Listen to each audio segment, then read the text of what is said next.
Hello guys, तो आपका स्वागत है मेरे नए व्लॉग में। तो आज आप मेरे व्लॉग में देखेंगे कि एक हाउसवाइफ अपने पढ़ाई के लिए टाइम को कैसे मैनेज कर सकते हैं। तो चलिए शुरुआत करते हैं इस व्लॉग की। तो मैं अपने काम से एक हाउसवाइफ कभी काम से फ्री नहीं होती, लेकिन उसको टाइम निकालना पड़ता है। तो मैं अपना काम वगैरह 12 बजे तक फिनिश करती हूँ और उसके बाद मैं पढ़ने के लिए बैठ जाती हूँ। तो बाद में मैं इस टाइम पे करंट अफेयर्स को प्राथमिकता देती हूँ, क्योंकि इस टाइम थके होने के कारण मैं इस क्लास को ही देखती हूँ। ये क्लास उत्कर्ष क्लासेस से है जो करंट अफेयर्स की है। तो मैं इस क्लास को देखती हूँ और साथ साथ में नोट्स भी लिखती हूँ, क्योंकि क्लास को हम बार बार नहीं देख सकते हैं।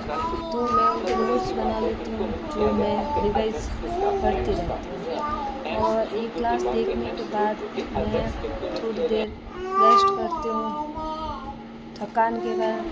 बाद में मैं 3 बजे के आसपास उठ के चाय भी बनाती हूँ और चाय के साथ साथ मैं अपना सिलेबस है वो देखती हूँ कि आज मुझे कौन से टॉपिक पढ़ने हैं। तो चाय के साथ साथ मैं उन टॉपिक को भी देख के उनको नोट डाउन कर लेती हूँ कि आज मुझे कौन से टॉपिक को पढ़ना है।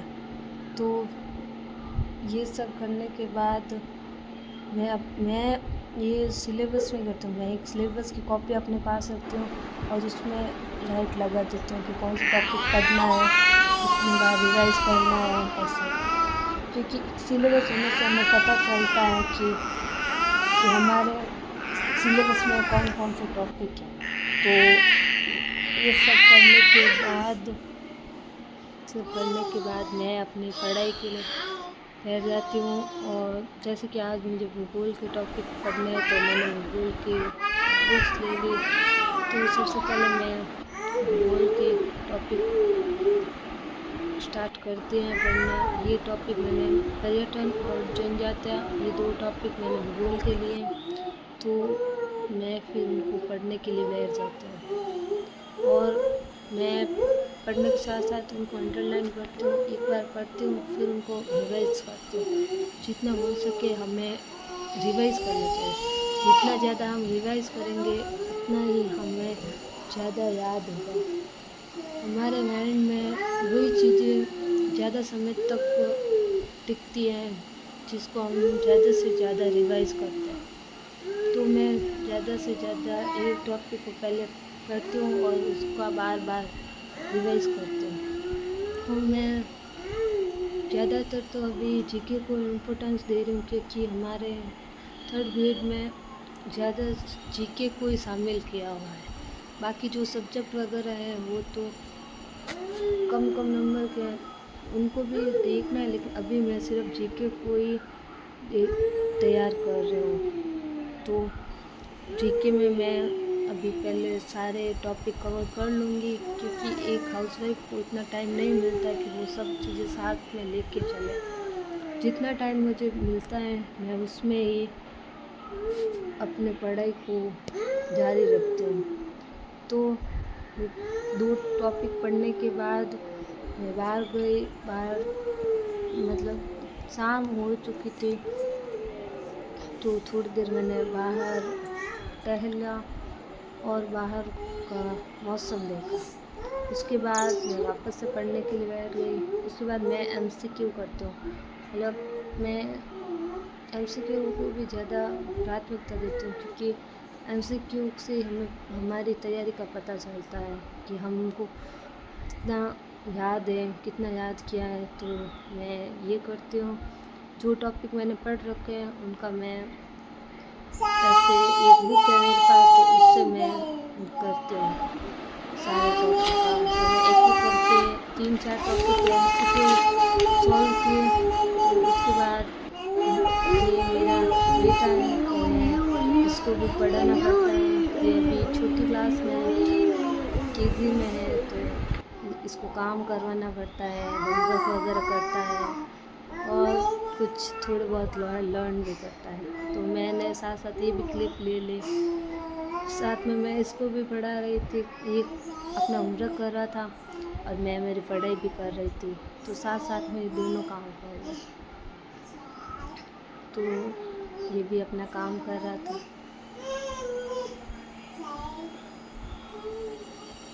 बच्चे होते हैं फिर उसमें धीरे धीरे काम करते हैं।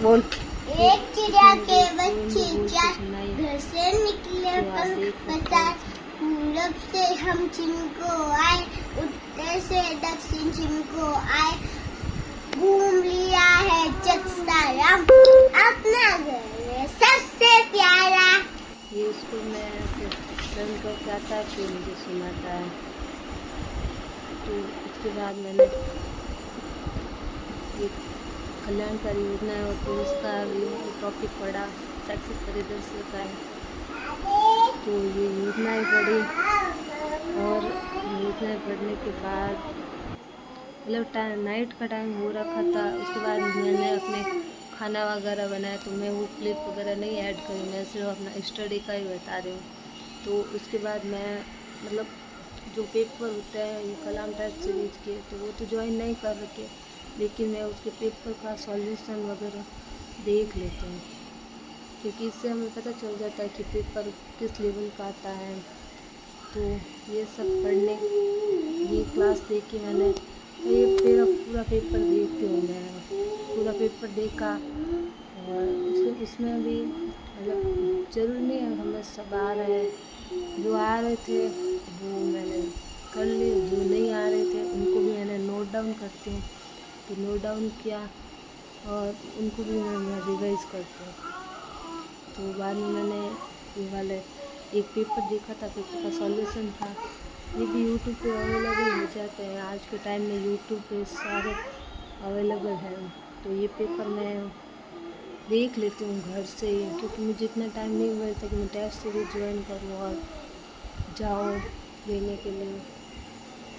तो मैं घर से ही देखती हूँ, पेपर सॉल्यूशन वगैरह देख लेती हूँ, इससे मुझे समझ आ जाता है कि पेपर का लेवल कैसा है कैसा। तो मैंने ये एक पूरा देखा।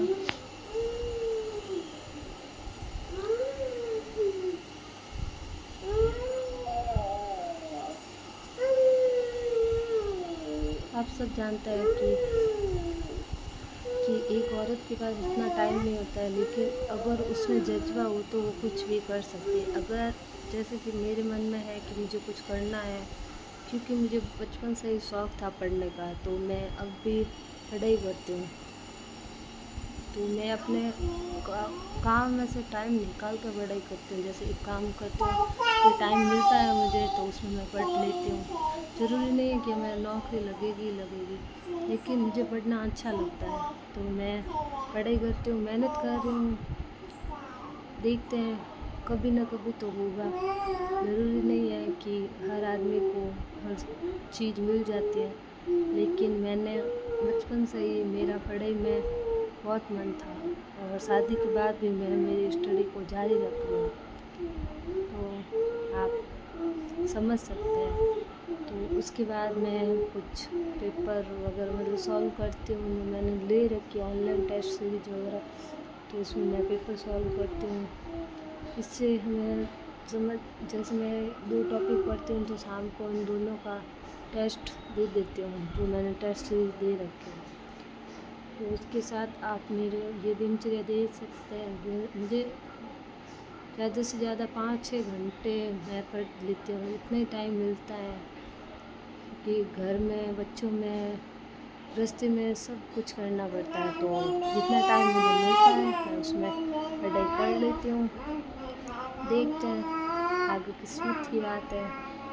तो धन्यवाद आप सबका, थैंक यू।